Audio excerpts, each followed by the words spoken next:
Kollegament telefoniku fuq l-istazzjonijiet 1, il-Prim Ministru mexxej tal-Partit Laburista Robert Abela qal li l-għanewlieni ta' riforma fl-ippjanar huwa li l-liġi proposta mill-Gvern toffri ċertezza, ċarezza u dixxilpina.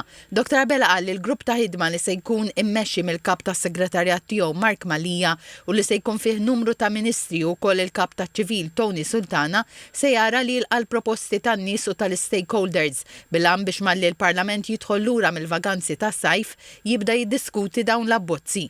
Dr. Abela qal li l-bidliet se jindirizzaw realtajiet li ilhom jakkumulaw 20 ta' snin u flok se jitħallew taħt it-tapit se jagħtu serħan il-moħħ lill-ġenituri għal uliedhom biex issir l-aqwa riforma fl-ippjanar. Il-Prim Ministru qal li ħsieb wara din riforma tal-ippjanar u li jinħoloq bilanċ u fost l-oħrajn tingħata opportunità lil dawk li għandhom kamra falqa għal xi delizzju jew biex iqattaw ħin mal-familja biex jirregolarizzaw lilhom infushom bi ħlas ta' miżati li jimbagħad imur favur proġetti ambjentali. Il-mexxej Laburista qal li sal-lum il-liġi tal-ippjanar kienet ikkaratterizzata b'nuqqas ta' dixxilpina fosthom li appell jinqata' wara li l-liġi tagħti permess lill-iżviluppatur ikompli jibni u familji jinqabdu f'sitwazzjoni fejn ikunu xtraw dar li mbagħad fl-appell tispiċċa tkun inbniet illegalment.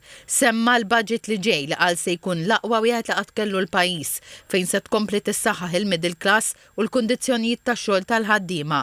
Dr. Abela qal li bħalissa l-Gvern għaddej b'ħidma intensiva biex jitlu fis-seħħ il-miżuri li joqtu n-negozju fosthom brata ta' tnaqqis tat-taxxa minn 35% għal 25% fuq l-ewwel 250,000 euro li jdaħlu l-kumpaniji.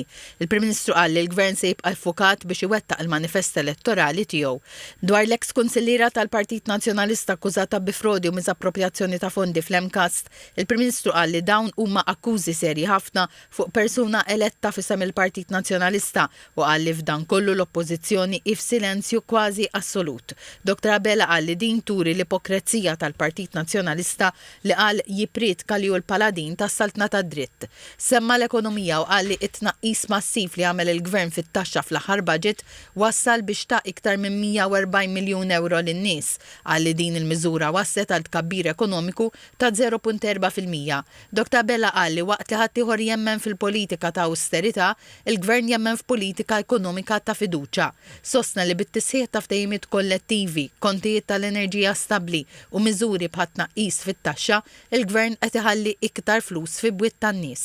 Il-Prim Ministru qal li din id-differenza bejn Gvern li qal u kontinwament ifukati jmexxi l-pajjiż għall-oppożizzjoni li ma jifhimx x'qed tirrappreżenta. Qal li l-oppożizzjoni qed tilmenta li l-Parlament dam jaħdem fis-sajf u se jerġa' jiltaqa' kmieni. Temm jgħid li dik se tkun it-triq quddiem għaliex fi kliemu ma jistax ikun hemm sitwazzjoni ta' 3 xhur li fihom Gvern ma jistax jilleġiżla.